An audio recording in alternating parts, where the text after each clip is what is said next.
Hello, welcome back. It's Thursday, 2 p.m.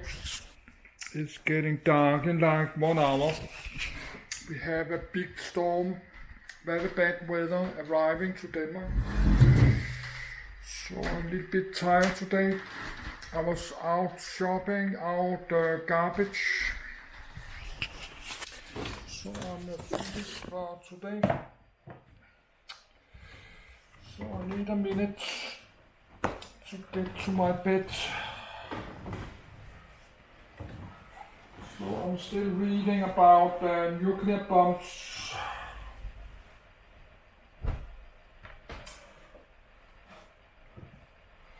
Of course, it takes really long time. It takes a long time to do this.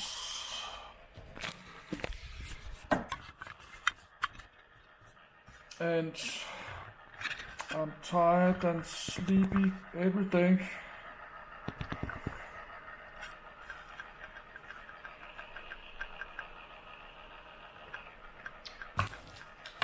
Yes, I have to look my cell phone.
Yes, let's start reading. Of course, I'm getting money soon and it's Christmas.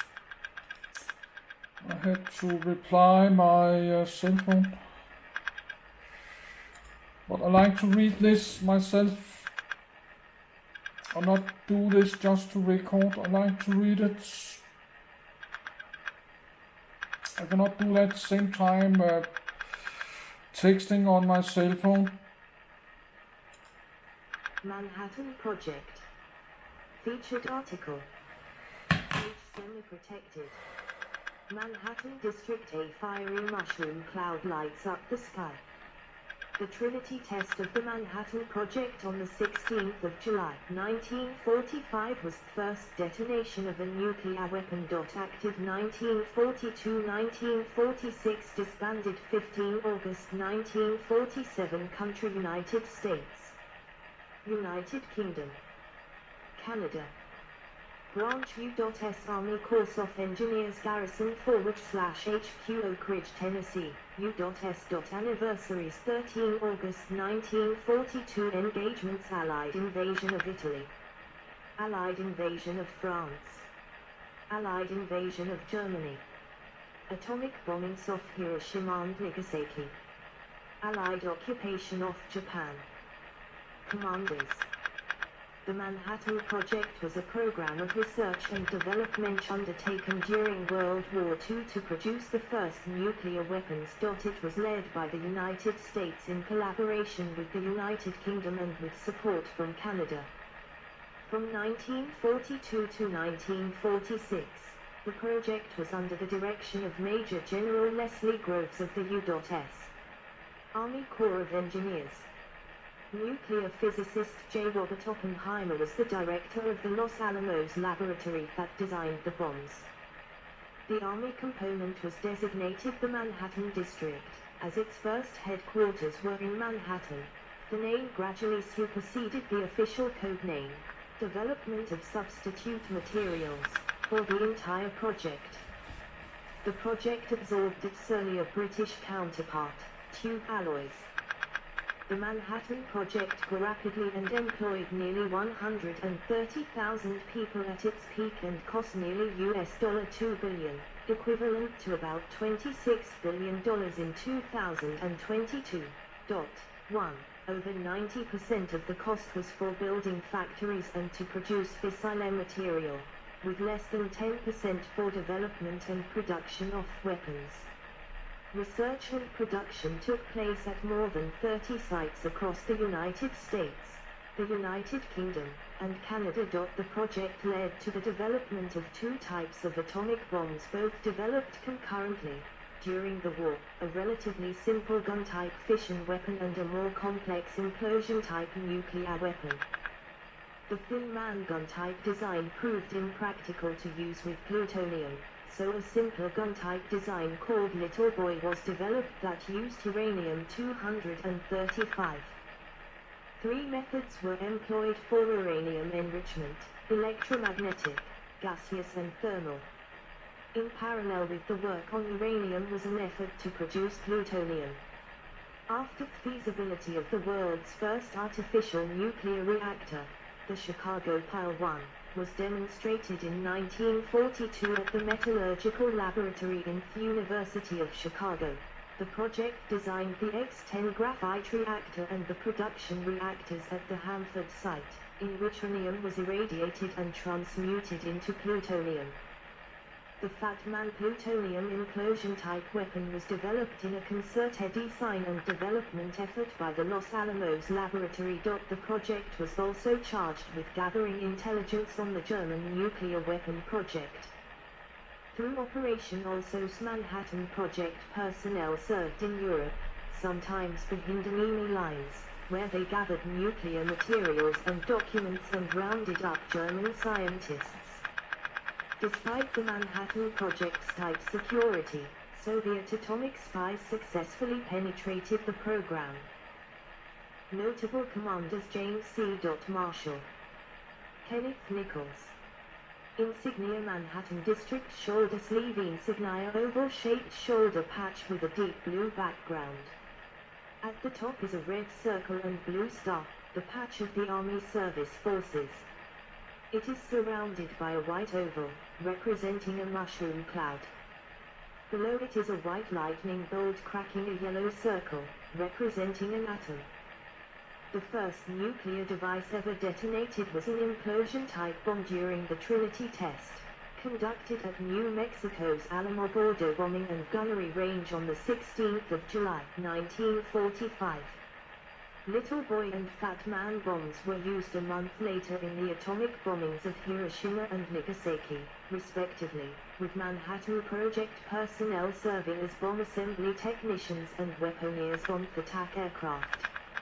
In the immediate post-war years, the Manhattan Project conducted weapons testing at Bikini Atoll as part of Operation Crossroads, developed new weapons, promoted the development of the network of national laboratories, supported medical research into radiology and laid the foundations for the nuclear navy. It maintained control over American atomic weapons research and production until the formation of the United States Atomic Energy Commission, UNEC, in January 1947. Origins. The discovery of nuclear fission by German chemists Otto Hahn and Fritz Strassmann in 1938, and its theoretical explanation by Lise Meitner and Otto Frisch, made the development of an atomic bomb a theoretical possibility. There were fears that a German atomic bomb project would develop one first, especially among scientists who were refugees from Nazi Germany and other fascist countries. 2. In August 1939, Hungarian-born physicists Leo Szilard and Eugene Wigner drafted the Einstein-Szilard letter, which warned of the potential development of extremely powerful bombs of a new type. It urged the United States to acquire stockpiles of uranium ore and accelerate the research of Enrico Fermi and others into nuclear chain reactions. 3. They had it signed by Albert Einstein and delivered to President Franklin D. Roosevelt. Roosevelt called on Lyman Briggs of the National Bureau of Standards to head the Advisory Committee on Uranium to investigate issues. Briggs met with Szilard, Wigner and Edward Teller in October 1939. 3. The committee reported back to Roosevelt in November that uranium would provide a possible source of bombs with a destructiveness vastly greater than anything now known. 4. Enrico Fermi, John R. Dunning, and Donna P. Mitchell in front of the cyclotron in the basement of Pupin Hall at Columbia University, 1940. In February 1940, the U.S. Navy awarded Columbia University $6,000 in funding, 5, most of which Fermi and Szilard spent on graphite. A team of Columbia professors including Fermi, Szilard, Eugene T. Booth and John Dunning created the first nuclear fission reaction in the Americas, verifying the work of Hahn and Strassman. The same team subsequently built a series of prototype nuclear reactors, or piles as Fermi called them, in Pupin Hall at Columbia but were not yet able to achieve a chain reaction. 6. The Advisory Committee on Uranium became the National Defense Research Committee, NDRC, on uranium when that organization was formed on the 27th of June 1940. 7. Briggs proposed spending $167,000 on research into uranium, particularly the uranium-235 isotope, and plutonium, which was discovered in 1940 at the University of California. 8. Note 1. On 28 June 1941, Roosevelt signed Executive Order 8807, which created the Office of Scientific Research and Development, OSRD, 11, with Vannevar Bush as its director. The office was empowered to engage in large engineering projects in addition to research. 8. The NDRC Committee on Uranium became the S1 section of the OSRD. Fluored uranium was dropped for security reasons. 12. In Britain, Frisk and Rudolf Piles at the University of Birmingham had made a breakthrough investigating critical mass of uranium-235 in June 1939. 13. Their calculations indicated that it was within an order of magnitude of 10 kilograms, 22 pounds, which was small enough to be carried by a bomber of the day. 14. Their March 1940 Frisk-Piles memorandum initiated the British Atomic Bomb Project and its MAUD Committee, 15, which unanimously recommended pursuing the development of an atomic bomb. 14. In July 1940, Britain had offered to give the United States access to its research, 16, and that his admissions John Cockcroft briefed American scientists on British developments. He discovered that the American project was smaller than the British, and not as advanced. 17. As part of the scientific exchange, the Maud Committee's findings were conveyed to the United States. One of its members, the Australian physicist Mark Oliphant, flew to the US in late August 1941 and discovered that data provided by the Maud Committee had not reached key American physicists.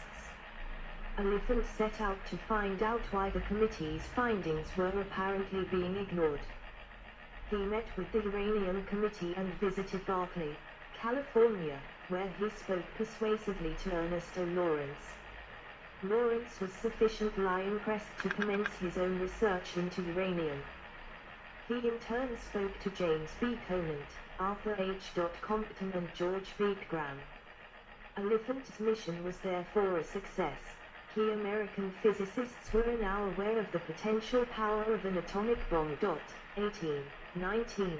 On the 9th of October, 1941, President Roosevelt approved the atomic program after he convened a meeting with Vannevar Bush and Vice President Henry A. Wallace.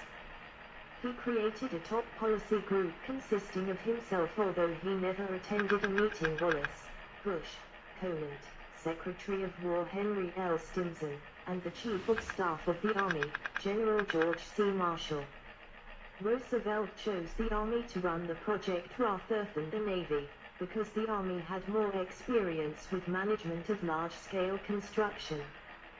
He agreed to coordinate the effort with that of the British, and on the 11th of October sent a message to Prime Minister Winston Churchill, suggesting that they correspond on atomic matters. 20. Feasibility. Proposals. 6 men in suits sitting on chairs, smiling and laughing. March 1914.